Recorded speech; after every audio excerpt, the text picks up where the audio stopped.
Karloveského športového klubu, ktorý zastrešuje 21 športových a tanečných klubov. Najmladší z nich, tanečnú skupinu Produkt, vám predstavíme v nasledujúcom príspevku.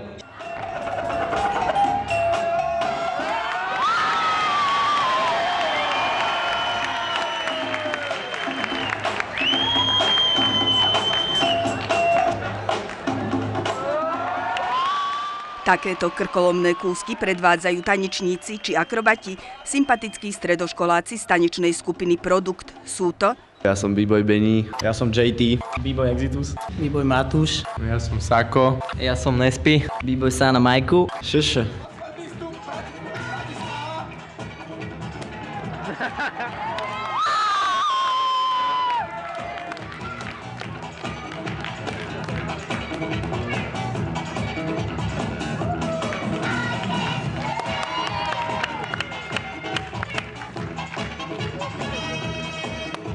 Tanečný štýl, ktorým sa mladí ľudia prezentujú, sa volá breakdance.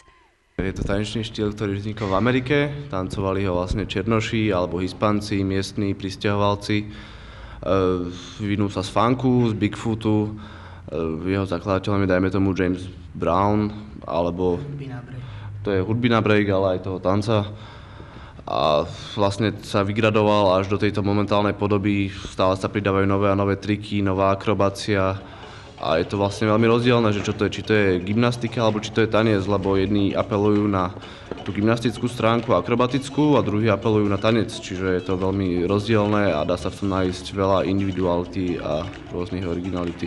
Breakdance ako taký zobral niektoré kroky napríklad z Charlestonu, alebo veľa pohybov je z Kung Fu napríklad, čiže určite je ovplyvnený nejakými štýlmi, akrobáciou, gymnastikou a takýmito vecami, rôznymi tanečnými štýlmi, ako je hip-hop, electric boogie, čiže fúzuje sa to, vytvárajú sa nové a nové veci.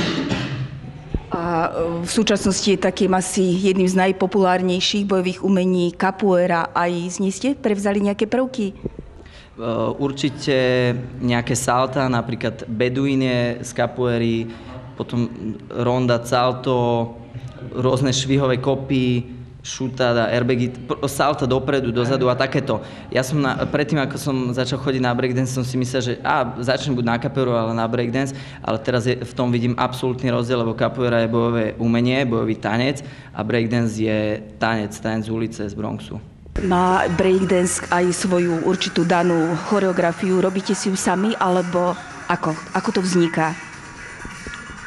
No tak ono to vzniká na tréningu, no to závisí od nás, my si vymyslíme vlastné kroky, ono v tomto aj spočíva, pretože breakdance je aj o tom, aby človek bol originálny a proste my si to vymyslíme a odtancujeme a potom uvidíme, či sa to ľuďom páči alebo nie, ale väčšinou sa to páči. Na akú muziku tancujete? Funk, alebo hip-hop, alebo oldschoolový hip-hop, samozrejme, nie tieto nové veci, ani žiadny Mickey Mora. A ani kontrafakt, ale iba občas. A tancujem ešte nejaký všelijaký progresív a aj Prodigyho si vypočujeme. Všeličo, je to rozdielne. Tanec, tak ako iné druhy umenia, je aj vyjadrením určitého životného štýlu. Ja už žijem takto týmto štýlom vlastne. To je každodenný, každý deň trénujem a proste... Aj sa nejako inak obliekate, správate? No nie, to je vlastne... Každý sa oblieká ako chce, ako chce prejaviť sám seba, svoj štýl a niekto môže nosiť také úzke gate a niekto také a je to stále breaker a nosí to, čo chce a v čom sa cíti dobre. Myslím si, že nie som sama, keď sa pozerám na to, aké akrobácie tu robíte, tak zdá sa mi, že už idete proti akýmkoľvek zákonitostiam prírody. Ako sa to dá dokázať? No tak ja by som povedal tak, že dá sa to dokázať iba tvrdým tréningom.